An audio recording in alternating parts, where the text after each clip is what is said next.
Chapter 1. Entertaining. Sharkadder, my old friend, cried Witch Pongwiffy, opening the front bolter with a very best welcoming smile, firmly fixed in place. What a lovely surprise! Welcome to my humble cave. My, you do look nice. Is that a new hairdo, or have you had some sort of terrible shock? Ha ha! Just my little joke. Come in, let me take off your hat. She seized the tall hat and gave it a respectful little brush and waited until Sharkadder's back was turned before booting it into a dark corner. It's hardly a surprise if he knew I was coming, remarked Sharkadder coldly, advancing into the cave. I know you want to be my friend again, Pongwiffy, but I'm not at all sure I want to be yours. So stop sucking up. There wasn't any doubt that Pongwiffy was being revoltingly smarmy, but it was a good reason. She and Sharkadder were usually best friends, but they had recently one of their many quarrels, and Pongwiffy was anxious to make amends. So you're not still thinking about that silly old quarrel, are you? Come on, Sharky, let bygones be bygones. Have a look at my new cave. I only moved in last week. You're my first guest. Sharkadder stared around distastefully. Pongwiffy's cave wasn't a pleasant sight. It had a shocking damp problem for a start. Slimy green moss grew in the walls, and the floor was a sea of muddy puddles. The broken down furniture wasn't so much arranged as thrown in any old how. Thick black steam bleached from the horrible-looking slop which bubbled and heaved in the cauldron. Well, sit down, Sharky, and make yourself at home, fussed Pongwiffy, removing Sharkadder's cloak and dropping it into a slimy pool. There's nowhere to sit, observed Sharkadder. You'll have to use that cardboard box. I haven't sorted out the chairs yet. That's the trouble when you just moved in. It takes ages to get organized, doesn't it? You've never been organized, said Sharkadder. What's that terrible stink? It smells like skunk. It is, said Pongwiffy cheerfully. It's tonight's supper. My specialty. You'll love it. Skunk stew. I'll just give it a stir. And she took a large ladle and poked at the gurgling goo in the cauldron. Oh, said Sharkadder, wishing she stayed at home. Skunk stew. Really? I knew you'd be pleased, said Pongwiffy. Now tell me truthfully, how do you like the cave? It's a little damp, I know, and perhaps a bit small, but it was very cheap. Of course, it's a nuisance being on the Goblin territory, but I couldn't afford anything better at the moment. What do you think? It's a dump, said Sharkadder. It's a smelly little slum, and I'm not fit to live in. It's not squalid and yucky. It's the worst cave I've ever been in. It suits you. It does, said Pongwiffy, pleased. I feel it's me. It's a pity about the goblins, though. I'll tell you about them later. Now then, how much stew for you, Sharky? About half a teaspoon, said Sharkadder hastily. I had a huge lunch, and I think I got a touch of tummy trouble. Nonsense, said Pongwiffy, relentlessly approaching with a huge, greasy plateful. Get that down, you. That's a lovely perfume you're wearing. Don't tell me. Let me guess. Night in a fish factory, right? I do so like the new hairstyle. It really suits you. Brings out the beakiness of your nose. It does, doesn't it?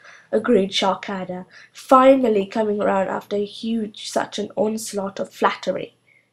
She scrabbled in her bag, took out a small, cracked hand mirror, and examined the frazzled mess with satisfaction. I've got some new hair rolls, she explained. Little hedgehogs, you warm them up. Not too much, or they get bad-tempered and nip. Just enough to send them off to sleep. Then you wind the hair around and wait for them to cool, and it comes out all curling like this. Beautiful, nodded Pongwiffy through a mouthful of stew. You always look so nice, Sharky. I don't know how you do it. Yes, well, I do try and take care of myself, said Sharkadder, tossing her tangles and applying sickly green lipstick. You'd look a lot better yourself if you washed once in a while and changed that disgusting old cardigan. What's wrong with my cardigan? Asked Pongwiffy, clutching the offending garment to her bony chest. What's right with it? It's got holes, it's got no buttons. You spilled so much food down it you can hardly see the pattern. It looks as if it's been knitted with a concealed egg. Want me to go on? No, muttered Pongwiffy sulkily. But it was true. Pongwiffy's sense of personal hygiene left a lot to be desired. Ooh. As for those flies that buzz around you all day long, it's time you swatted them, added Sharkadder, enjoying herself. Swat Buzzin' Dave, never! Declared Pongwiffy, aghast at the idea. She was fond of her flies. They circled around her hat, shared her food, and slept on her pillow at night. Let's not talk about flies and cardigans. You'll never change me, Sharky. I like the way I am. Try some stew. I made it specially. I can't. I haven't got a spoon, hedged Sharkadder. What on earth do you need a spoon for? Slurp it from the plate like I'm doing, said Pongwiffy, demonstrating. No, I want a spoon, insisted Sharkadder. Pongwiffy sighed and went to the sink. Sharkadder watched her crawl under the table, duck under the cobwebs, and heave a heavy wardrobe to one side and kick a dozen cardboard boxes out of the way. I don't know how you bear it, said Sharkadder with a shudder. Don't you ever tidy up?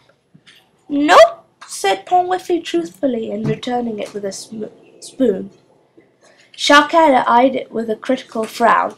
It's dirty, she observed. What's all this crusty stuff? Last week's skunk stew, explained Pongwiffy. No point in washing it, seeing as we're having the same. Now, what was I going to tell you? Oh yes, my new neighbours. You see, I want a clean spoon, interrupted Sharkadder. The strain of her being polite hostess was suddenly more than Pongwiffy could bear. Honestly, she shouted, you're such a fusspot sometimes. I go through all the trouble of inviting you for supper. All you do is... Just at that moment, there came an interruption. There was an ear-splitting crash, and the walls shook. The goblins in the cave next door had arrived home. You should know quite a bit about goblins next door, because they feature rather a lot in this story. The goblins next door consisted of a whole gaggle. A gaggle is 7 goblins. They were called Pugugly, Stinkwort, Eyesore, Slopbucket, Sprocket, Hog, and Lardo. They had moved in a week ago, about the same time as Pongwiffy, and had already caused her no end of aggravation. This seems to be a good time to tell you a little about goblins in general. Then you can decide for yourself whether or not you would care to live next door to them. The most important thing you should know about goblins is they are very, very, very stupid. Take the business of their hunting night, Tuesdays. That's when they hunt. It's traditional. Whatever the weather, every Tuesday they all troop out regardless and spend from dusk till midnight crashing about the wood, hoping to catch something. They never do. It's common knowledge that the goblins are out on Tuesdays, so everyone with any sense stays safely indoors and has an early night.